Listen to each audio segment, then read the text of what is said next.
Hello friends, मैं हूं Garima, math specialist. Welcome to my YouTube channel. Friends, आज हम बात करेंगे बीएससी एग्रीकल्चर की बुक एलिमेंट्री मैथमेटिक्स के अंदर मैट्रिक्स यानी आव्यूह। गाइस, मैं आपको बता दूं, इसका बेसिक जो कंसेप्ट है मैंने इससे जस्ट पहले वाली वीडियो में समझाया हुआ है। मेरी आपसे रिक्वेस्ट होगी गाइस कि आप इस वीडियो को देखने से पहले यानी इस एक्सरसाइज को करने से पहले आप इसका बेसिक कंसेप्ट जरूर देखें। चलिए स्टार्ट करते हैं आज इस वीडियो को। इस वीडियो के अंदर हम लोग आव्यूह की एक्सरसाइज 1 को कंप्लीट करेंगे। इस एक्सरसाइज पर हम इसमें फुल डिस्कस हम लोग करने वाले हैं।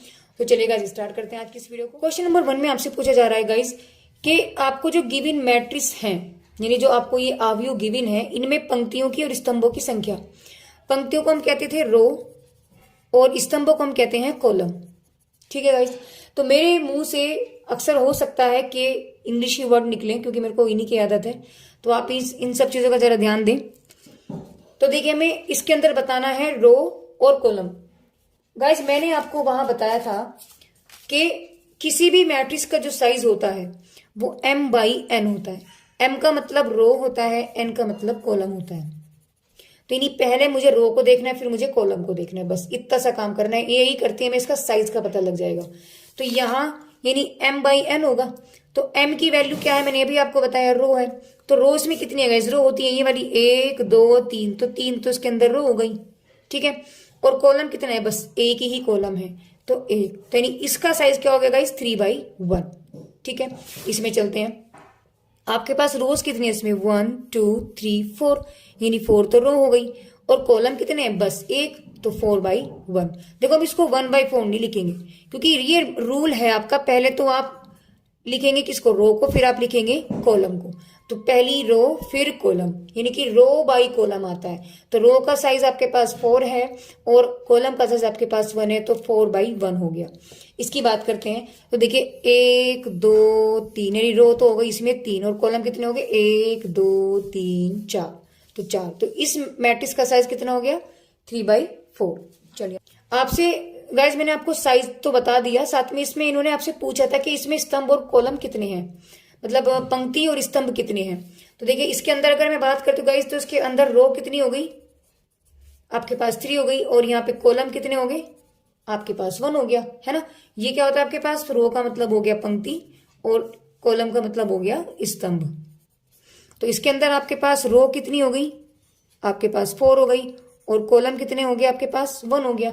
यहां से रो और कॉलम, रो कितनी आपके पास 3 है, देखो 1 2 3, और कॉलम कितने 1 2 3 4, तो 4 तो आपके पास, ये मैंने काउंटिंग बता दी। आगे चलते हैं क्वेश्चन नंबर 2 में। क्वेश्चन नंबर 2 में आपसे पूछा गया है कि आव्यूह का क्रम बताना है, यानी जो साइज मैंने वहां बताया था साइज यहां बताना है, वहां सिर्फ हमें काउंटिंग करके बताना था, साइज यहां बताना है। क्रम का मतलब है इसका सीक्वेंस क्या होगा। देखिए, मैंने आपको बताया कि साइज होता है m/n, इसे हम साइज भी कह सकते हैं और इसे हम क्रम भी कह सकते हैं। इसे हम क्रम भी कहते हैं और इसे हम साइज भी कहते हैं। मैं दोनों ही बातें इसमें आपको बता रही हूँ। तो गाइस, मैंने अभी ऊपर ही तो बताया है। तो इसका m/n, m आपके पास रो होता है, ये आपके पास कॉलम होता है। तो रो कितनी है आपके पास, 1 2, यानी कि 2 रो है। कॉलम कितनी है, 1 2 3, तो 2/3। इसका क्रम क्या हो गया, 2/3। आगे चलते हैं। देखिए, रो कितनी है इसमें, 1 2 3, तो पहले रो लिखेंगे यानी कि 3 मल्टीप्लाई, इसे मल्टीप्लाई नहीं कहते, इसको हम बाई बोलते हैं। ये हो गया कॉलम 1 2, तो 3/2। समझ में आ रहा है गाइस। चलिए आगे चलते हैं। इसमें देखो, पहले हम लिखेंगे रो, तो रो कितनी है, 1 2 3 4, 4 रो हो गई। अब मेरा काम है कॉलम को काउंट करना, यानी 1 2 3, तो इसका क्रम क्या हो गया, 4/3। यहां से देखिए 1 2 3, 3 तो आपके पास रो हो गई, कॉलम कितना आपके पास 1, तो इसका साइज 3/1। सॉरी गाइस, 1 है ये, ठीक है ना, क्योंकि एक ही कॉलम है तो आपके पास 1 आएगा। तो ये इसका क्रम हो गया। आगे चलते हैं, एक लास्ट और इसके अंदर है। देखिए, इसमें रो कितनी है आपके पास, सिर्फ एक ही रो है, तो ये एक रो हो गई। उसके बाद मुझे कॉलम काउंट करना है। देखो, कॉलम आपके पास क्या होगा, 1 2 3 4, तो 4, तो इसका क्रम आपके पास 1/4 हो गया। क्वेश्चन नंबर 3 में आपसे पूछा गया है कि ये जो आपको मैट्रिसेस दी हैं, इनका योग आपको एक तो ज्ञात करना है, इनका यानी कि सम हमें निकालना है, जोड़ना है दोनों को। दूसरी बात, इसने पूछा है कि क्या योग किया जा भी सकता है या नहीं। ठीक है, तो देखिए, पहले क्वेश्चन में, पहले इसके पार्ट में मैंने आपको बताया था कि जब रो और जो कॉलम आपके पास हैं किसी भी मैट्रिक्स के अंदर, तो उनका योग कब संभव है? अगर देखिए इसका साइज आपके पास m/n है, तो इसका साइज भी आपके पास m/n होना चाहिए। ठीक है, यानी जो क्रम इसका है वही क्रम इसका होना चाहिए। अगर ये दोनों क्रम आपके पास मैच हैं,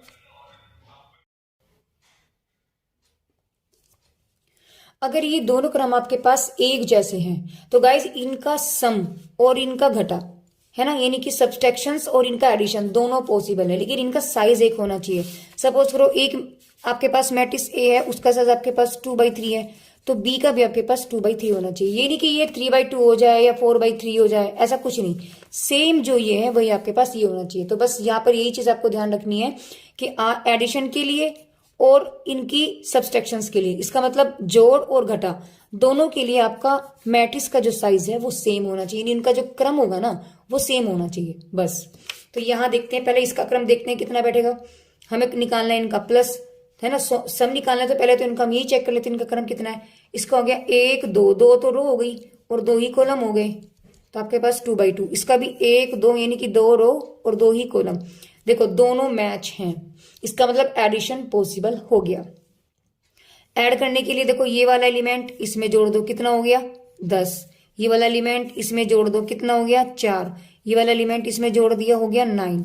ये वाला इसमें जोड़ा, कितना हो गया देखो 6 माइनस के 1 है, तो आपके पास 5 हो गया। यही इसका एडिशन होगा। ठीक है, अगले में देखते हैं। इसमें इसका साइज, पहले मुझे साइज का पता करना पड़ेगा। तो इसकी साइज कितने है, रो कितनी है इसमें 2, कॉलम कितने हैं 1 2 3। इसमें 1 2 3, 3 तो रो हो गई और कॉलम कितने हो गए 1 2।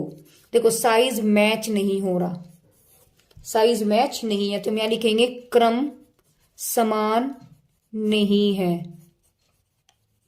अर्थात योग संभव नहीं है। ठीक है, आगे चलते हैं, इसको भी देखते हैं। देखिए इसका पहले हम क्रम देखेंगे, तो इसका क्रम कितना है 1 2 3, यानी 3 तो इसकी रो हो गई। कॉलम कितने 1 2, 2 कॉलम हो गए। जब इसका किया तो 1 2, 2 तो रो है और 2 ही इसमें कॉलम है, तो मैच नहीं हो रहा। लिखेंगे क्रम समान नहीं है, अतः योग संभव नहीं होगा। बस इतना सा काम था इसमें। ठीक है, चलिए आगे चलते हैं। आगे इन्होंने पूछा है आपसे कि क्या इनकी गुणनफल संभव है ना। तो देखिए गाइस, ये इन सब का बेसिक ना मैंने इससे पहली वाली वीडियो में आपको बताया हुआ है, उसका लिंक भी मैं आपको डिस्क्रिप्शन में दे दूंगी। साथ में आप हमारे iTab पर भी देख सकते हैं, है ना, उस वीडियो का लिंक आपको मिल जाएगा। तो चलिए फिलहाल मैं आपको बता दूं कि ये इसने जो पूछा है कि गुणनफल संभव है या नहीं है, तो उसमें होगा या नहीं होगा, तो कैसे पॉसिबल है। पहले थोड़ा सा कुछ मैं रफली आपको बता देती हूँ। सपोज करिए कि ए आपके पास एक मैट्रिक्स है और इसका साइज आपके पास 2/3 है। एक बी मैट्रिक्स है, उसका साइज आपके पास 3/4 है। तो मल्टीप्लाई कब पॉसिबल है, देखिए आपके पास 2/3 है, ये ए का है, और बी का आपके पास 3/4 है। अंदर वाली डिजिट जो है ना वो मैच होनी चाहिए। सिर्फ क्या, अंदर वाली, बाहर वाली से मुझे कोई फर्क नहीं पड़ता। अंदर वाला आपका जो पार्ट है, यानी अंदर वाली जो आपके पास डिजिट्स हैं, नंबर हैं, वो आपके सेम होने चाहिए। अगर ये इक्वल हैं, ये नंबर एक जैसे हैं, तो पॉसिबल है, मल्टीप्लाई पॉसिबल है, अदरवाइज नहीं। तो अब यहाँ हमने देखा, देखो बराबर है। दूसरी बात, ये जो चीजें बाहर वाली होंगी, ये आपको क्या बताता है, उसका साइज, यानी उसका क्रम, कि वो हमारे पास जो आंसर आएगा वो किस क्रम में आएगा। ठीक है, क्वेश्चन करते हैं और देखते हैं। देखो इस वाले पार्ट में हमें मल्टीप्लाई को चेक करना है ना, गुणनफल निकालना है। तो पहले इसका साइज देखो आप, 1 2, रो कितनी है इसमें 2, कॉलम कितने हैं 1 2, 2 ही कॉलम हो गए। इसमें आपके पास रो कितनी है 1 2, कॉलम कितने हैं 1 2 3 4, 4 कॉलम है। इसका मतलब देखो अंदर वाला तो समान है। यहां से मैंने क्या देखा, देखो इस वाली मैट्रिक्स का तो 2/2 है, इस वाली मैट्रिक्स का 2/4 है। और अभी तो मैंने आपको बताया था कि गाइस अंदर वाली जो डिजिट्स है वो समान होनी चाहिए। तो देखो यहां मेरे पास ये दोनों चीजें मैच हो रही हैं, इसका मतलब मल्टीप्लाई पॉसिबल है। और साइज क्या आएगा, जो ये बाहर वाला बैठा होता है ना, साइज आएगा उसका 2/4। ये उसका क्रम आएगा जो भी मेरे पास आंसर आएगा। इसको भी हम सोल्व करेंगे, लेकिन उससे पहले मैं इसका भी आपको बता दूं कि ये पॉसिबल है या नहीं है। देखिए इसमें इसका साइज देखा 2 और ये कितना है 1 2 3 3। इसका कितना है 1 2 यानी 2, ये कितनी है 1 2 3। देखो इसका साइज तो आपके पास 2/3 है और इसका साइज आपके पास 2/3 है। मैंने बोला था अंदर वाली डिजिट आपके पास समान होनी चाहिए, तो क्या हमें यहाँ नजर आ रहा है इक्वल है? नहीं, इसका मतलब मल्टीप्लाई पॉसिबल नहीं होगी। तो ये तो यहाँ तो हम लिखेंगे बी पार्ट के लिए हम लिखेंगे कि इनका क्रम 2/3 तथा 2/3 समान है, अतः गुणनफल असंभव है। करते हैं इसका ए पार्ट, क्योंकि इसका तो आंसर हमारे पास आया था यस, है ना। इसको करते हैं, देखिए मल्टीप्लाई। ए पार्ट आपके पास कितना है 3 5 2 4। दूसरा आपके पास है 7 4 5 2 6 3 4 2। देखो मल्टीप्लाई मैंने रफली मैंने कहा जैसे जस्ट पहले वाली वीडियो में इन सबका बेसिक को बताया हुआ है, तो यहां पर भी मैं एक बार आपको बताऊंगी कि किस तरीके से हम करते हैं, बड़े ध्यान से करेंगे। देखो आपको हाथ ऐसे और ऐसे रहता है, यानी इसकी मल्टीप्लाई ऐसे करेंगे, तो 3 की मल्टीप्लाई 7 में की मैंने, तो आपके पास कितना आ गया 3 × 7। और 5 की मल्टीप्लाई 6 में करेंगे, प्लस करके 5 × 6 हो गया। ठीक है, आगे चलते हैं इसकी ऐसे, तो 2 × 7 प्लस 4 × 6। आगे चलते हैं इसकी मल्टीप्लाई इसके साथ करेंगे, तो 3 × 4 प्लस 5 × 3। आगे चलते हैं 2 × 4 प्लस 4 × 3। देखो ना ऐसे और ऐसे, तो पहले का पहले के साथ, दूसरे का दूसरे के साथ। ठीक है, आगे चलते हैं इसका अब थर्ड के साथ करेंगे, तो 3 × 5।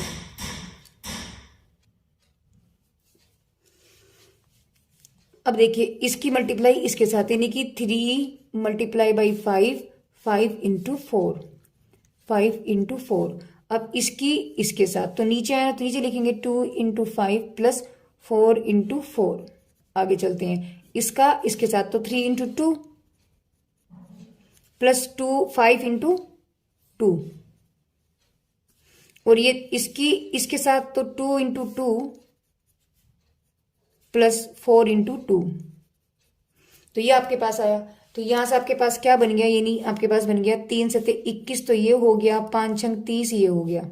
ठीक है, इसको देखो 7 दूनी 14 प्लस 6 चौक 24, 3 चौक 12 प्लस 5 तिया 15, 4 दूनी 8 प्लस 4 तिया 12, 3 पंजे 15 प्लस 5 चौक 20, 5 दूनी 10 प्लस 4 चौक 16, 3 दूनी 6 प्लस 5 दूनी 10, 2 दूनी 4 प्लस 4 दूनी 8। तो ये चीज निकल गई, नहीं आपके पास फाइनल आंसर क्या निकलेगा, आपने इसको ऐड किया, आपके पास निकल गया 1 और 5, ये हो गया आपके पास 8 3, ये हो गया आपके पास 7 2, और ये हो गया आपके पास 20, यहाँ से 5 3 यानी 35, और ये आपके पास 26 हो गया, ये 35 है ना।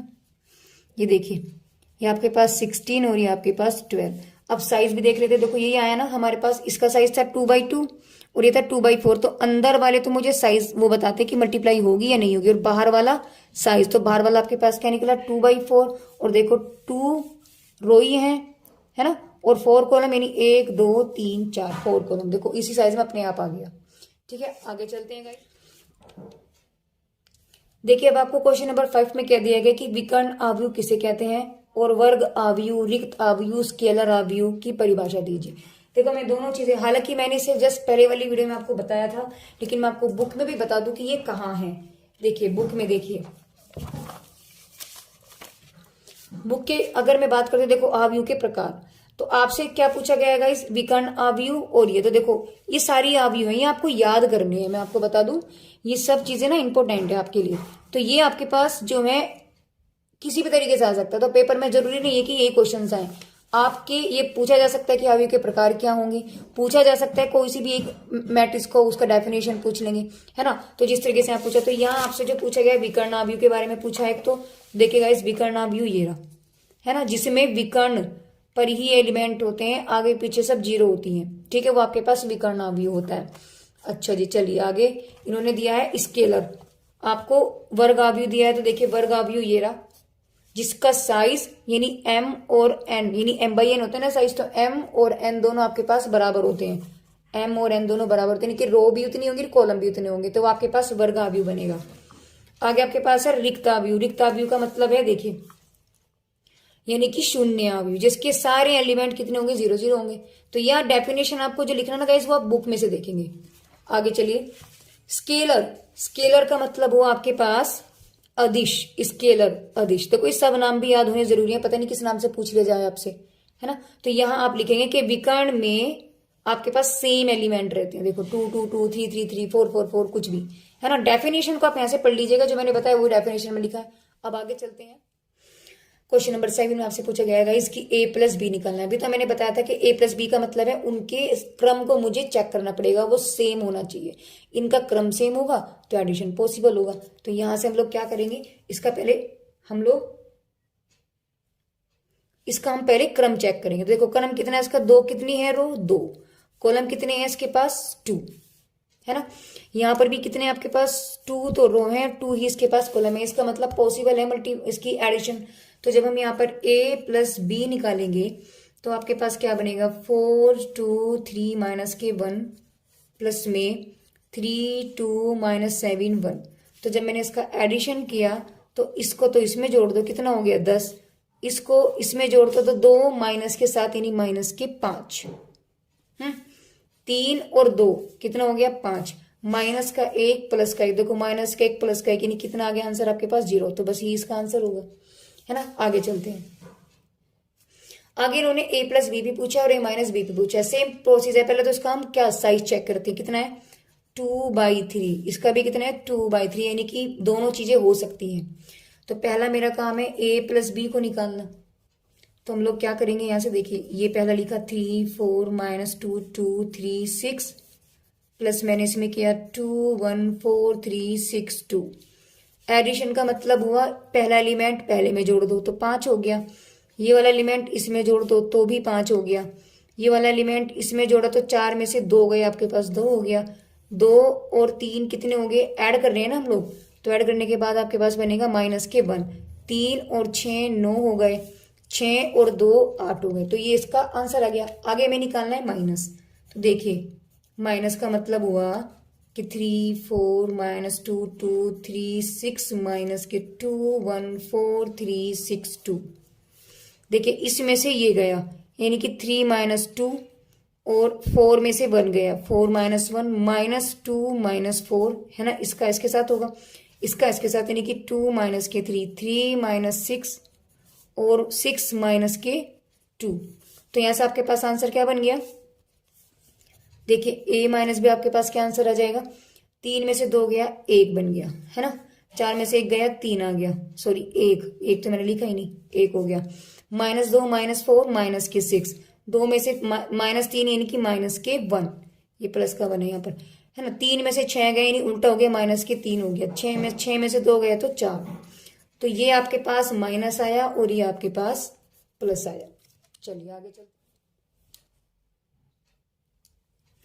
क्वेश्चन नंबर 9 देखिए गाइस, a b c तीनों मैट्रिक्स आपको दे दी गई है। पूछा जा रहा है a+b। देखिए a+b, तो हमने a की वैल्यू लिखी 1 5 1 2 0 -1 और -3 2 1, और इसमें मैंने प्लस किया b को, यानी b लिखा मैंने 3 4 2 -1 2 0 2 5 3।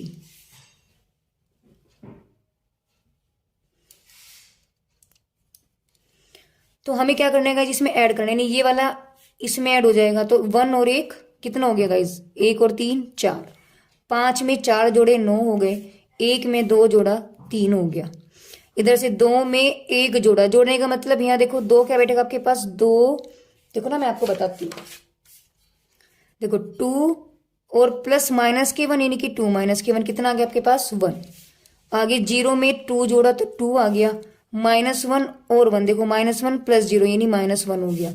यहाँ से -3 और 2 यानी देखो ना -3 और 2, -3 में 2 मैंने ऐड किया है, तो आपके पास कितना हो गया -1। तो यहाँ वैल्यू आपके पास आ गई -1। दो में मैंने 5 जोड़ा है, यानी कि आपके पास वैल्यू आ गई 7।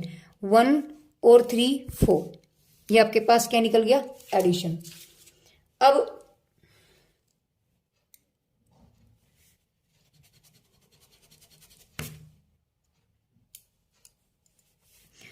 अब a माइनस बी लेकर के चलते, देखो a की वैल्यू रखेंगे, a में से b घट रहा है, यानी दोनों के बीच में बस क्या है, माइनस है, तो लिख लेते हैं एक बार 5 1 2 0 1।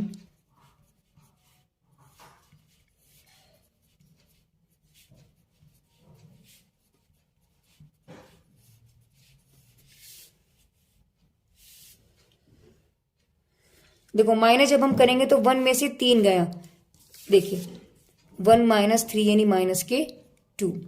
2 में से 1 गया, देखो 2 में से माइनस 1 गया तो 2 प्लस 1 हो जाएगा, तो यहाँ आपके पास आ गया 3। माइनस के 3 और माइनस के 2, क्योंकि मुझे तो माइनस करना है ना, तो माइनस के 3 और माइनस के 2 यानी माइनस के 5 हो गया। यहाँ से 1 5 माइनस के 4 यानी 5 माइनस के 4 यू विल गेट 1। और यहाँ देखिए 0 में से माइनस किया हमने, 0 में से हमने माइनस किया, देखो ये वाला एलिमेंट तो इसी में आएगा ना जहाँ होगा, तो 0 माइनस 2 यानी माइनस के 2। 2 माइनस 5 यानी माइनस के 3, ठीक है। 1 में से 2 गया, 1 में से 2 गया तो माइनस के 1 बच गया, माइनस के 1 और माइनस 0 यानी माइनस के 1। 1 माइनस 3 तो कितना हो गया, माइनस के 2। बस यही इसका आंसर भी होगा। चलिए ये हमारे पास a माइनस बी भी निकल गया। अब मुझे निकालना है 3a माइनस के 2b। इसका मतलब हुआ कि a में मुझे 3 का मल्टीप्लाई करना पड़ेगा, तो 2 0 माइनस 1 माइनस 3 2 1 माइनस 2, फिर b की वैल्यू लिखो, तो 3 4 2 माइनस 1 2 0 2 5 3। यहाँ से मेरा काम क्या है, इसको 2 की मल्टीप्लाई अंदर करना है। देखो जब मैंने मल्टीप्लाई किया आपके पास क्या बना, 2 5 दूनी 10, ये हो गए 2 एकम 2 2 दूनी 4 2 0 0 2 माइनस 2 2 3 6 माइनस के 2 दूनी 4 2 एकम 2। सॉरी गाइज मैंने गड़बड़ कर दी, यहाँ पर 3 है।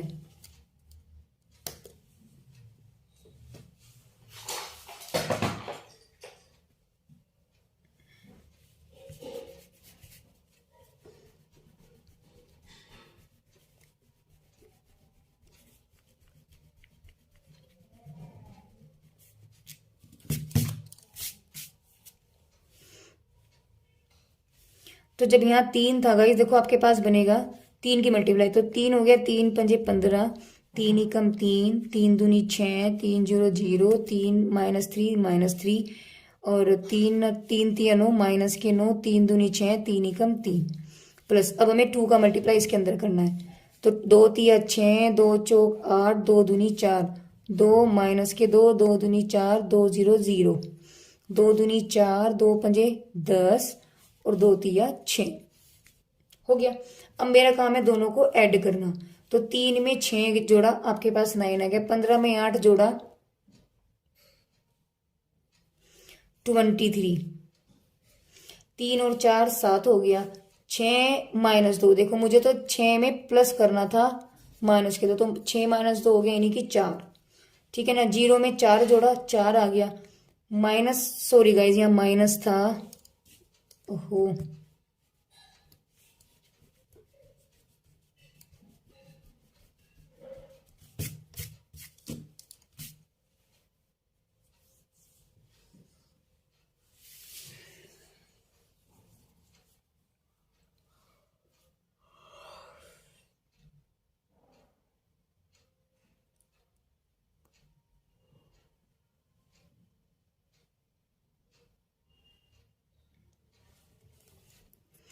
देखो जब मैंने इसमें से माइनस किया आपके पास क्या बचेगा, 3 माइनस 6 यानी माइनस के 3।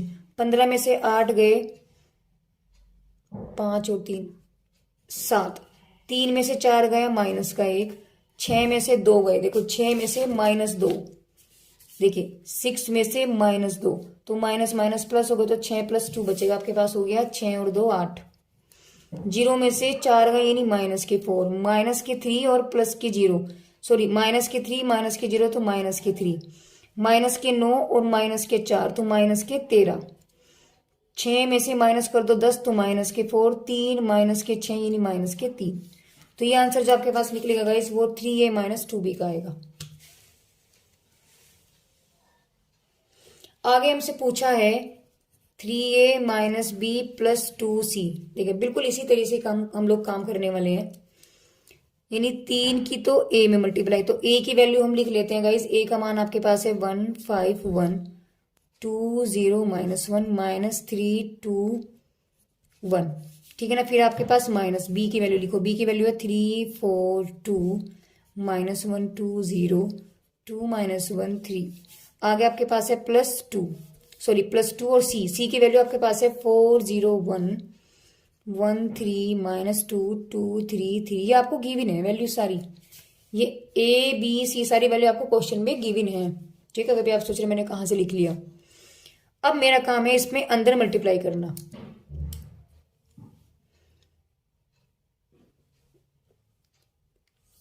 तो जब इसमें हम अंदर ले गए, देखो 3 की मल्टीप्लाई 1 में करेंगे, आपके पास बचेगा 3 3 पंजे 15 3 एकम 3 3 दूनी 6 3 0 0 3 -3 3 -3 माइनस के 9 3 दूनी 6 3 एकम 3, बीच में बचा माइनस।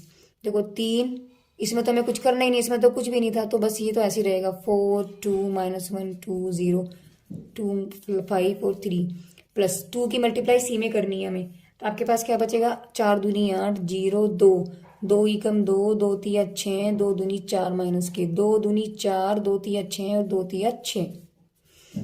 फाइनल आंसर आपके पास क्या बचेगा गाइस, देखिए पहले तो आपके पास 3 दिख रहा है, बीच में माइनस है तो माइनस, देखो पहला एलिमेंट लिख दो, माइनस के यहाँ तो 3 हो गया, यहाँ आपके पास प्लस है तो +8 हो गया।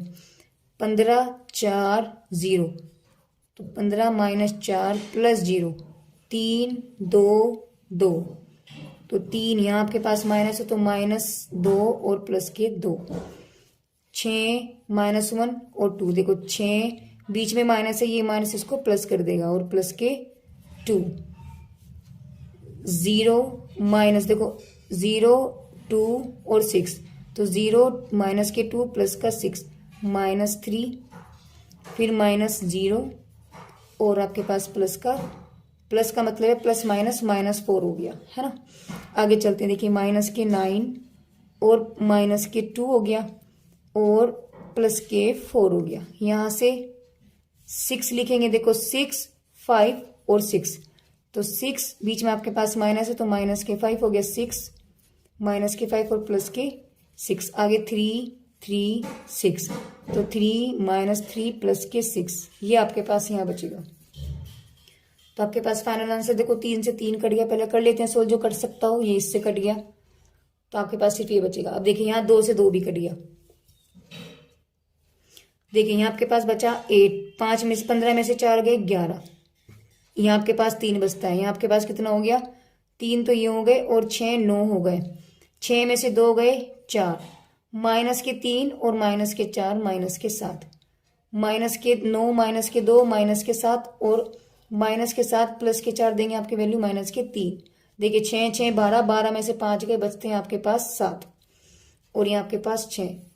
तो गाइज इसका जो आंसर होगा वो क्या होगा आपके पास, ये वाला मैट्रिक्स, ठीक है। आगे चलते हैं, क्वेश्चन नंबर 10 में आपको दिया है a बराबर ये है तो 3a निकालना है। देखो इसका मतलब क्या होगा, 3a का मतलब 3 तो मैंने लिखा, a की वैल्यू रखी 3 2 -5 और 6, इसका मतलब क्या करना पड़ेगा, इसके अंदर मल्टीप्लाई, तो 3 तिया 9 3 दूनी 6 3 पंजे 15 माइनस के 3 चंग 18, बस यही इसका आंसर होगा। आगे चलते हैं,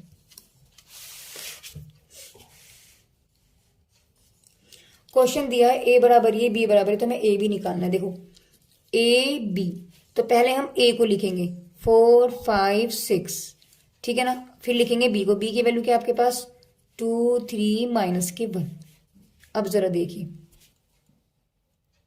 तो मैं आपको यहां बता दूं गाइस, देखिए इसका साइज कितना है आपके पास, जो मैट्रिक्स a है, मैट्रिक्स a का साइज आपके पास कितना है 1, और कॉलम कितने हैं, तो a का जो साइज है वो आपके पास है, a का साइज 1/3 है ना, यानी कि रो कॉलम, और बी का जो साइज आपके पास गाइस 1 2 3 3 तो रो है और 1 कॉलम है। देखो अंदर की डिजिट मैच है, और बाहर वाला मुझे क्या देता है, वो आंसर देता है। तो आंसर आपके पास कितना आ गया, 1/1। इसका मतलब जो आपके पास जो आपके पास मैट्रिक्स बनेगा वो 1/1 का बनेगा, यानी कि एक ही कॉलम एक ही रो। तो यहाँ ऐसे और ऐसे, तो आपके पास आ गया 4 दूनी है ना प्लस 5 × 3, और यहाँ माइनस है तो माइनस का मतलब 6 × 1। तो आपके पास आंसर कितना बचेगा, देखिए 4 दूनी 8, तो ये हो गया 3 × 5 = 15 माइनस के 6, ये नहीं आपके पास आ गया 2, 6 में से 8 में से 6 गए 2, तो ये हो गई आपके पास आंसर आ गया 17। देखो 1/1 यानी कि एक कॉलम एक ही, तो एक ही कॉलम है और एक ही रो है, बस ये इसका आंसर होगा।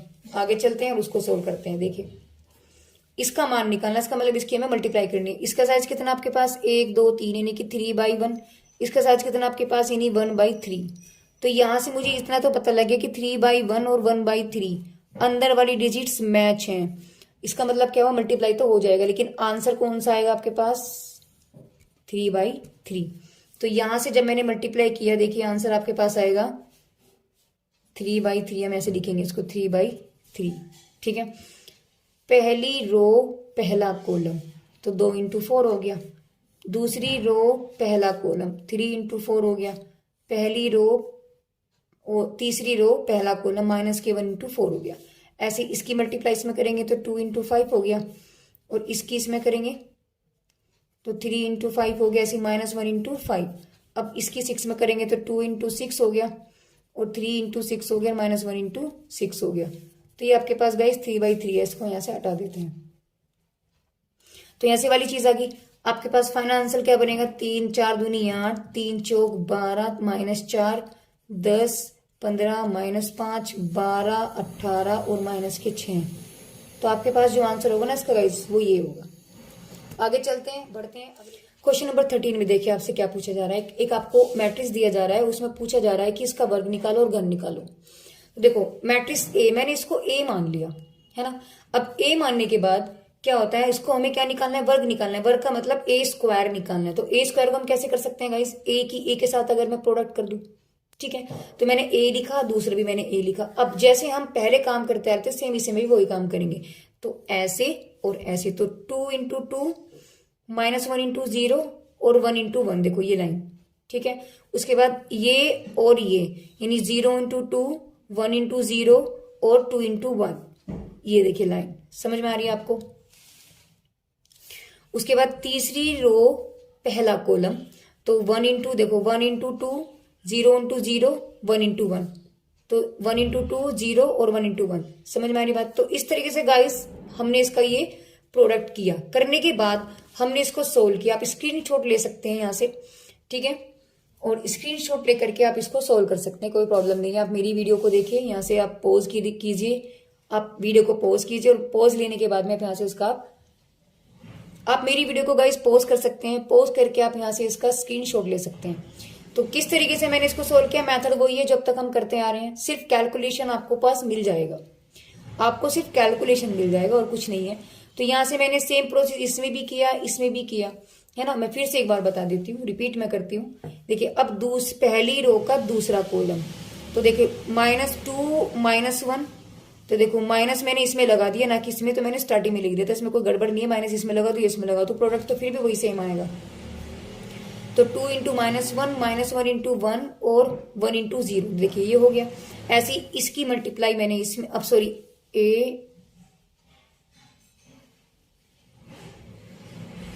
अब इसकी मल्टीप्लाई इसमें करेंगे।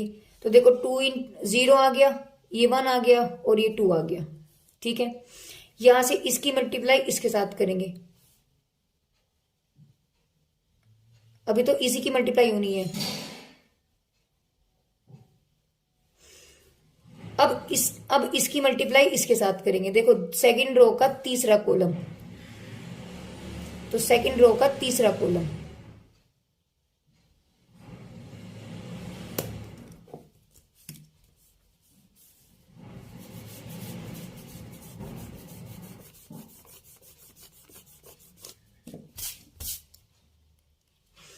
देखिए क्या किया मैंने, ऐसे और ऐसे। देखो 2 × 2 -1 × 0 1 × 1, ये लाइन आ गई। फिर ये मल्टीप्लाई ये, तो 0 इंटू 2, 1 इंटू 0, 2 इंटू 1, ये वाली लाइन आ गई। फिर तीसरी रो पहला कॉलम, तो ये वाली लाइन आ जाएगी। ऐसे फिर मैंने पहली रो दूसरा कॉलम, तो पहली रो का दूसरा कॉलम, तो ये वाला बनेगा, समझ में आया। फिर दूसरी रो का दूसरा कॉलम, तो दूसरी रो का दूसरा कॉलम, यानी कि ये वाला डिजिट आ गया हमारे पास। फिर इसकी मल्टीप्लाई इसमें की, तो ये वाली लाइन आ जाएगी। गाइज आप यहाँ पर मेरी वीडियो को पॉज कर सकते हैं, पॉज करके आप यहाँ से इसका स्क्रीनशॉट ले सकते हैं, ठीक है। कैलकुलेशन में आपको हेल्प हो जाएगा इससे। बाकी मेथड वही है जो हम अब तक करते आ रहे हैं, सिंपल पहले वाला। अब बात करते हैं थर्ड कॉलम की। देखिए पहली रो का थर्ड कॉलम, तो पहली रो का थर्ड कॉलम यानी ये बन गया। तो इसकी मल्टीप्लाई इसमें की, फिर से मैं बताती हूँ, देखो 2 इंटू 1, -1 इंटू 2 और 1 इंटू 1, तो 2 -2 इंटू 1 और 1 इंटू 1। आगे बात समझ में। अब ऐसे ही सेकेंड लिया, थर्ड कॉलम, तो ये वाली डिजिट आ जाएगी। इसके बाद थर्ड रो थर्ड कॉलम, तो ये वाली डिजिट आ गई। इसको मैंने सोल्व किया, ये आ गया। इसको मैंने सोल्व किया, ये आ गया। इस तरीके से मेरे पास ये वाला आपके पास मैट्रिक्स बन जाएगा। इसको जब मैंने सोल्व किया, आपके पास फाइनल आंसर आ जाएगा, यानी ए स्क्वायर आपके पास बन जाएगा 5 - 3 1 2 1 3 3 2 2, ठीक है। तो यही हमारे पास आंसर होगा किसका, ए स्क्वायर का, जो फर्स्ट पार्ट दिया था उन्होंने कि ए का वर्ग निकालना है आपको। अब आगे इसने पूछा था, देखिए घन, घन का मतलब है ए क्यूब। अब देखिए ए क्यूब हम कैसे निकालेंगे। कुछ बच्चे क्या करते हैं, अगर ए क्यूब निकालने की बात हम करते हैं तो वो ए डॉट ए करते, तो ऐसा नहीं करना आपको। हमने ए स्क्वायर निकाला है, तो मैं ए क्यूब को क्या लिख सकती हूँ, ए स्क्वायर ए। देखो इसकी पावर 1 होती है और गुणा में घाते जुड़ जाते हैं, तो आपके पास 2 + 1 हो गया, नहीं आपके पास क्या बन गया, A3 बन गया ना। तो मैंने इसको ए स्क्वायर इंटू ए लिख दिया। तो ए स्क्वायर की जो वैल्यू ये थी उसे मैंने एज इट इज यहाँ रखा, ए की को जो क्वेश्चन में मुझे गिवन है उसे मैंने यहाँ रखा, और ऐसे ऐसे ये आ गया। फिर ऐसे ऐसे ये आ गया, ऐसे ऐसे ये आ गया, ठीक है ना। अब पहली रो दूसरा कॉलम ये आ गया, दूसरी रो दूसरा कॉलम ये आ गया, तीसरी रो दूसरा कॉलम ये आ गया। मल्टीप्लाई जस्ट मैंने अभी आपको ऊपर बताई है। ऐसे ही फर्स्ट रो थर्ड कॉलम ये आ गया, है ना। यानी कि 5 into 1 -3 into 2 1 into 1, 5 into 1 -3 into 2 और 1 इंटू 1। दूसरी रो का तीसरा कॉलम, तो ये डिजिट आ जाएगी। तीसरी रो का तीसरा कॉलम, तो ये डिजिट आ गई। इनको मैंने सोल्व किया, देखिए मैं आपको दिखा दूं। इसको मैंने सोल्व किया, आपके पास 10 आ गया, 3 0 0 1 आ गया, -5 -3 ये भी 0, ऐसे ही 5 आ गया, -6 आ गया और 1 आ गया। तो इस तरीके से मेरे पास ये मान निकल के आ गया। इसको भी मैंने सोल्व किया, 10 और 1 11 है ना, 4 और 3 7। तो इस तरीके से मेरे पास जो ए क्यूब निकल के आया है वो क्या निकल के आया, 11 -8 0 7 -1 7 8 -1 9। ये मेरे पास ए क्यूब का आंसर होगा, ठीक है गाइज। मैं फिर से आपको बोल रही हूँ, आप मेरी वीडियो को पॉज कीजिए, पॉज करके आप इनका स्क्रीनशॉट ले लीजिए, ठीक है। आप इस तरीके से इनका कैलकुलेशन ले सकते हैं। साथ में आप हमारे टेलीग्राम पर भी जुड़ सकते हैं गाइज। टेलीग्राम का लिंक मैं हमारे डिस्क्रिप्शन बॉक्स में डाल रही हूँ, आप हमारे टेलीग्राम से जुड़ सकते हैं। चलिए आगे चलते हैं और आगे अगले क्वेश्चन को देख। क्वेश्चन नंबर 14 में पूछा है इसका मान बताना है। इसका मतलब बीच में जब कुछ नहीं है, इसका मतलब क्रॉस है। इसका मतलब क्या हुआ, इनका वो प्रोडक्ट हमें निकालना है, इनकी मल्टीप्लाई निकालनी है। तो गाइज मल्टीप्लाई करना आपको आ ही गया है, ऐसे और ऐसे। तो 2 इंटू 3 ये आ गया, तो पहली रो पहला कॉलम, तो ये निकल गया। अब देखो इसका साइज भी कैसे मैं आपको बता दूं। इसका साइज कितना आपके पास, 1 इंटू 3 सॉरी 2 इंटू 3, 2 तो रो है और 3 आपके पास कॉलम हो गए, 1 2 3। इसका साइज क्या है, 2 1 2 3, 3 तो रो है और 2 कॉलम हो गए। अब देखिए पहली मैट्रिक्स का साइज है 2/3, दूसरी का है 3/2। देखो अंदर वाली जो डिजिट्स है वो इक्वल है, इसका मतलब मल्टीप्लाई पॉसिबल है। दूसरा साइज क्या निकलेगा इसका, जो बाहर वाली डिजिट होती है ना वो हमें साइज बताती नहीं, 2/2। देखो मेरे पास जो आंसर भी आ रहा है ना वो 2/2 का ही आ रहा है ना। तो यहां से वही चीज मैंने की है। अब मल्टीप्लाई देखते हैं ऐसे और ऐसे, तो आपके पास 1 इंटू 3 2 इंटू 1 1 - 2, देखिए आ गया। इस माइनस को गाइस मैं यहाँ लिख दूं या यहाँ लिख दूं, आंसर तो फिर भी माइनस में आएगा, इससे कोई फर्क नहीं पड़ता। ऐसे ही इसकी मल्टीप्लाई इसमें की तो यहाँ आ जाएगा, इसकी मल्टीप्लाई इसमें की तो ये आ गया, इसकी मल्टीप्लाई इसमें की तो ये आ गया। इसको मैंने सोल्व किया, आंसर आ गया 3 8 8 -12, ठीक है। यही इसका आंसर होगा। आप पॉज करिए और आंसर को लिख लीजिए, ठीक है। आगे चलते हैं। इन्होंने बोला है कि ए बी और बी ए का मान बताओ ना, जबकि ए बराबर ये और बी बराबर ये। तो पहले मुझे निकालना है ए बी। देखो मैंने ए बी कैसे निकाला, पहले ए है तो ए की वैल्यू रखी, बी है तो बी की वैल्यू रखी। अब यहाँ देखिए ए का जो साइज है वो 3/1 है, बी का जो साइज है वो 1/3 है। देखो पहली रो और 1 2 3 3 कॉलम, तो ए का साइज 3/1, बी का साइज कितना है आपके पास, ये ए है ये बी है ना, बी ए और बी, ए का साइज 3/1, बी का साइज 1/3। देखो अंदर वाली डिजिट्स आपके पास मैच हो रही है, इसका मतलब पॉसिबल है मल्टीप्लाई। साथ में अगर मैं साइज की बात करती हूँ गाइस, तो साइज आपके पास क्या निकल जाएगा, 3/3। जो बाहर वाली डिजिट्स होती हैं वो हमें साइज बताती हैं। तो देखिए गाइस अब मल्टीप्लाई कैसे करेंगे, देखो ऐसे और ऐसे तो आज चलता था, तो और कोई डिजिट आई नहीं, पहली रो का पहला कॉलम तो a इंटू एक्स हो गया, फिर दूसरी रो का पहला कॉलम बी एक्स हो गया, तीसरी रो का पहला कॉलम सी एक्स हो गया। ऐसे इन सब में एक्स, यहाँ वाई की मल्टीप्लाई कर दी और यहाँ जेड की, तो आपके पास आंसर देखो 3/3 में आ रहा है। यानी अब मैंने ए की मल्टीप्लाई वाई में की, फिर बी की मल्टीप्लाई वाई में की, फिर सी की मल्टीप्लाई वाई में की, तो वाई वाली डिजिट्स यहाँ गई। फिर इसकी जेड के साथ की ये आ गया, बी जेड किया तो बी जेड आ गया, सी की जेड के साथ किया तो आपके पास सी जेड आ गया। इस तरीके से आपके पास आंसर ए बी का जो निकल के आया वो 3/3 निकल के आया। अब मुझे निकालना है बी ए, यानी इसका उल्टा। इसका मतलब क्या होगा, देखिए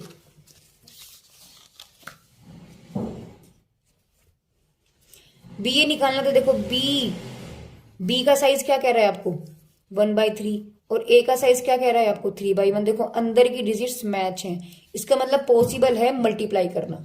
साथ में अगर मैं इसके साइज की बात करती हूँ तो साइज मुझे जो बाहर वाली डिजिट होती है उनका देता है, यानी 1/1।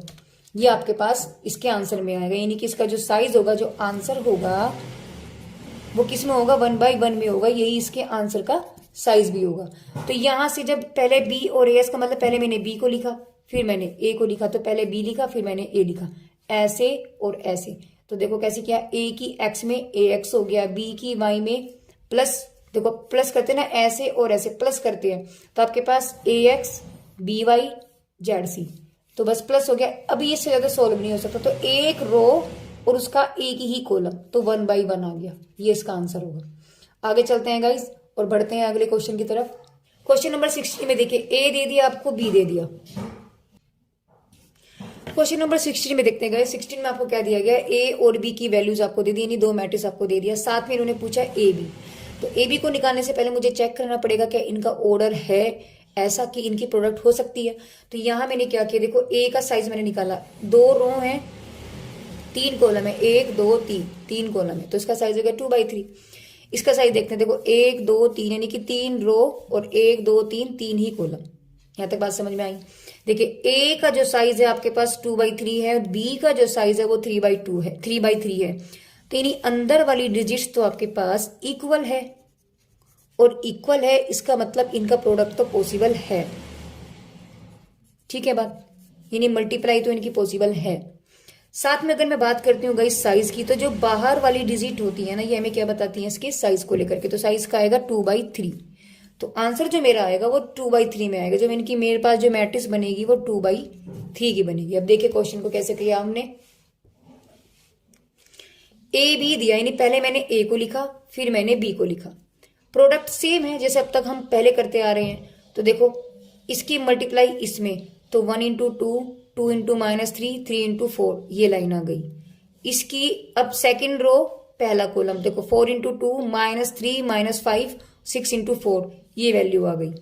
यहां से अब पहली रो दूसरा कॉलम, तो 1 × 5 2 × 6 और 3 × 7 ये वैल्यू आ गई। दूसरी रो का दूसरा कॉलम, तो 4 × 5 -5 × 6 6 × 7 ये वैल्यू हो गई। आगे तीसरी पहली रो का तीसरा कॉलम, तो क्या आपके पास बचा 1 × 3 2 × 4 3 × 5 ये वैल्यू आ गई। सेकंड रो का पहला थर्ड कॉलम, तो 4 × 3 5 × 4 और 6 × 5 ये वाली वैल्यू आ गई। ठीक है, अब इसको मैंने कैलकुलेट किया, तो आपके पास 2 - 6 + 12 हो गया। नीचे आपके पास 8 + 15 + 24, यहाँ से 5 + 12 + 21 20 - 20 + 42। यहाँ इसकी वैल्यू आपके पास क्या बचेगी 3 + 8 + 15, और यहाँ से 12 5 × 20 और 3 5 × 30।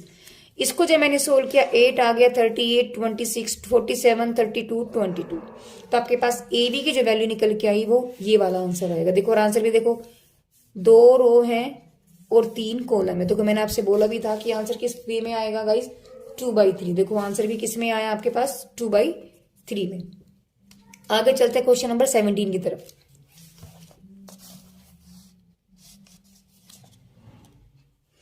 17 में आपको दिया गया गाइस a बराबर b बराबर, आपसे पूछा है ए बी और बी है। देखिए ए बी जो हम निकालेंगे, नहीं पहले a रखेंगे फिर b, तो a रखा फिर b रखा, ऐसे और ऐसे। तो देखो 1 इंटू 0, 0 इंटू 0 तो 0 वैल्यू आ गई है ना। यहां से दूसरी रो पहला कॉलम, तो 0 इंटू 0, 1 इंटू 0 0 हो गया है ना। अब पहली रो और दूसरा कॉलम, तो 1 इंटू 1, 0 इंटू 0 तो 1 प्लस 0 हो गया। इसकी मल्टीप्लाई इसमें की, देखो 1 की इसमें करेंगे 0 हो जाएगा, और इसकी इसमें करेंगे तो भी 0। तो आंसर आपके पास 0 1 0 0, यानी ए बी की वैल्यू जो आपके पास आएगी वो 0 1 1 1 0 1 और 0 0। ठीक है, ऐसे अब हमने बी ए निकाला, तो यहाँ पहले बी फिर ए, तो पहले बी की वैल्यू रखी फिर ए की वैल्यू रखी, सेम प्रोसीजर ऊपर किया। ऐसे ऐसे ये आ गया, ऐसे ऐसे सॉरी ऐसे और ऐसे, तो ये वैल्यू आ जाएगी, यानी 0 इंटू 1 0 0 तो 0 ही हो जाना है। पहली रो का दूसरा कॉलम, यानी 0 इंटू 0 1 इंटू 1। ठीक है, अब दूसरी रो का दूसरा कॉलम 0 इंटू 0, जब नीचे दोनों 0 है ना तो आगे सारे 0 ही हो जाने हैं। तो आंसर आपके पास कितना आ गया, नल मैट्रिक्स, यानी कि शून्य आव्यूह। Every element will be 0 here, so we can say कि this matrix is called to be null matrix, यानी कि हम इसको क्या कह सकते हैं, एक शून्य आव्यूह, क्योंकि प्रत्येक एलिमेंट प्रत्येक तत्व आपके पास यहाँ 0 है। चलिए क्वेश्चन आगे की तरफ बढ़ते हैं, क्वेश्चन नंबर 18 की तरफ। देखिए 18 में आपसे दे रहा है a बराबर b बराबर, तो आपको सिद्ध करना है कि a b बराबर b a होगा। चेक करते हैं है या नहीं है। देखिए ए बी का मतलब पहले ए रखा फिर बी रखा, तो गाइज मैंने ए रखा बी रखा, ऐसे ऐसे पहला आंसर, ऐसे ऐसे नीचे वाला आंसर, ऐसे ऐसे ये वाला आंसर, ऐसे ऐसे ये वाला आंसर। इसको जब मैंने सोल्व किया, आंसर ए बी की वैल्यू आपके पास आ गई -1 0 0 1। गाइज मैं फिर से आपसे बोल रही हूँ कि आप हमारी वीडियो को पॉज कीजिए, पॉज करके आप वहां से स्क्रीनशॉट ले सकते हैं और इनको अपनी कॉपी में उतार सकते हैं। ठीक है, साथ में आप हमारे टेलीग्राम पर भी जुड़ सकते हैं। टेलीग्राम का लिंक मैं आपको हमारी डिस्क्रिप्शन बॉक्स में दे रही हूँ, आप वहां जाकर के हमारी टेलीग्राम लिंक से जुड़िए। चलिए आगे चलते हैं। इसका RHS पार्ट, नहीं मैंने अभी तो ये वाला पार्ट सोल्व किया था, मुझे ये भी करना है, तो दोनों के आंसर आपके पास इक्वल आने चाहिए। इसका मतलब ये हुआ तो वो सिद्ध हो जाएगी बात। तो ए बी तो हमने निकाला, मेरा काम है BA को निकालना, यानी BA जब निकालेंगे तो पहले B फिर A, तो B की वैल्यू रखी मैंने है ना, फिर A रखा मैंने, ऐसे ऐसे पहला आंसर, ऐसे ऐसे दूसरा आंसर, ऐसे ऐसे पहला आंसर, ऐसे ऐसे दूसरा आंसर। सोल्व किया तो -1 0 0 1 आ गया, जो ऊपर आता सेम नीचे आ गया। इसका मतलब ए बी बराबर बी, यानी LHS बराबर RHS हो गया। क्वेश्चन आपका खत्म। आगे चलते हैं क्वेश्चन नंबर 19 की तरफ। क्वेश्चन नंबर 19 में देखिए ए बराबर दे दिया, बी बराबर दे दिया। आपसे पूछा जा रहा है कि 3a - b 2c बराबर 0, यानी b का मान बता रहा है। ये वैल्यू उसने हमें दे दी कि बराबर 0 है, तो यहां से मुझे b का मान निकालना है। तो b का मान देखिए हमें गिवन तो यही है, यहां से मैंने b को उठाया और इधर ले गए, देखो ये सेम है, b उठा के इधर निकले, तो b की वैल्यू आपके पास क्या आ गई 3a + 2c। तो मैंने क्या निकाला, यानी b को मैंने निकाला बस 3a + 2c, तो 3 इंटू a की वैल्यू रखी, 2 इंटू c की वैल्यू रखी। इस 3 की प्रत्येक एलिमेंट में मल्टीप्लाई हो जाएगी, तो आपके पास आ गया 3 6, देखो 3 × 3 3 दूनी 6, 3 - 3 यानी माइनस के नो। ऐसे मैंने इस मैट्रिक्स के अंदर 3 की मल्टीप्लाई कर दिया, तो आपके पास एवरी एलिमेंट मल्टीप्लाई बाई 3, तो यू विल गेट 3 6 - 9 15 0 6 15 - 3 3। और इस मैट्रिक्स में देखो 2 है, फिर मेरे पास c की वैल्यू मैंने c रखा था यहाँ, तो यानी matrix c multiply by 2 every element. तो हम लोग क्या करेंगे, इस 2 की प्रत्येक तत्व के अंदर 2 से मल्टीप्लाई करेंगे, तो आपके पास आ जाएगा, इसकी ऐसे सब में करेंगे, समझ रही हैं आप, देखिए इस तरीके से। तो आपके पास वैल्यू क्या आ जाएगी 8 2 4 0 6 6 2 - 4 6। तो अब आपके पास ये वैल्यू ये निकल गई, ये वाली वैल्यू ये निकल गई, बीच में क्या आपके पास प्लस प्लस का मतलब दोनों को ऐड करना, यानी ये प्लस ये 11 हो गया, ये प्लस ये 8 हो गया, ये और ये -5 15 में 0 जोड़ा 15 आ गया, 0 में 6 जोड़ा 6 आ गया, 6 + 6 हो गया 12, 15 + 2 यानी 17 -3 -4 -7 3 और 6 आपके पास -9, और यही इसका b का मान भी होगा। चलिए इस एक्सरसाइज के लास्ट क्वेश्चन की तरफ चलते हैं, और यहाँ हमारी एक्सरसाइज 1 भी कंप्लीट होती है। फिर आगे चलते हैं। क्वेश्चन नंबर 20 जो इस एक्सरसाइज का लास्ट क्वेश्चन है, इसको भी देखते हैं गाइस। देखिए ए बराबर आपको दिया गया, आपको सिद्ध करना है AI3 बराबर I3 ए। अब आप ये सोच रहे कि ये आई क्या है। देखो आपको ये वैल्यू निकालनी है, उसका मान भी आना चाहिए, ये वैल्यू निकालेंगे उसका मान भी ए आना चाहिए। तो देखो आई थ्री का 3 का मतलब हुआ, आई का मतलब हुआ आइडेंटिटी, यानी कि आपके पास आइडेंटिटी मैट्रिक्स, ठीक है। और 3 का मतलब हुआ जो इसका ऑर्डर है, जिसका जितना ऑर्डर ये हमें गिवन क्वेश्चन का रहेगा ये उतना ही साइज ले लेती है।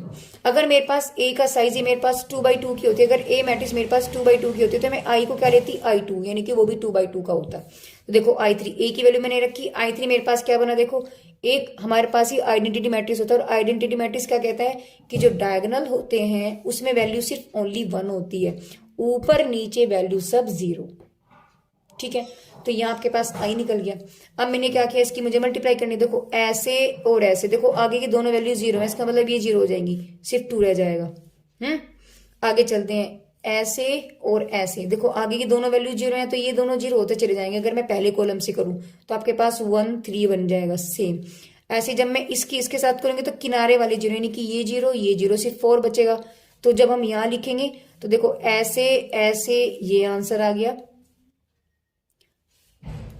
ठीक है ना। देखो यहाँ ऐसे, और जब ऐसे मैंने किया तो ये आ गया, इसकी जब इसके साथ की तो ये आंसर आ गया, इसकी इसके साथ की तो ये आंसर आ गया। यहाँ से ये और ये आंसर आ जाएगा, इसकी मल्टीप्लाई इसमें करेंगे तो यहाँ आ गए, इसकी मल्टीप्लाई इसमें करेंगे तो यहाँ आ जाएंगे। तो सेम मेरे पास देखो 2 4 3 1 7 4 3 5 2 सेम मैट्रिक्स बन गया। और ये मैट्रिक्स क्या गिवन था, जो मुझे गिवन था ये वही आ गया। इसका मतलब AI3 की वैल्यू क्या आ गई आपके पास ए। अब मेरा काम है I3 ए को लेना।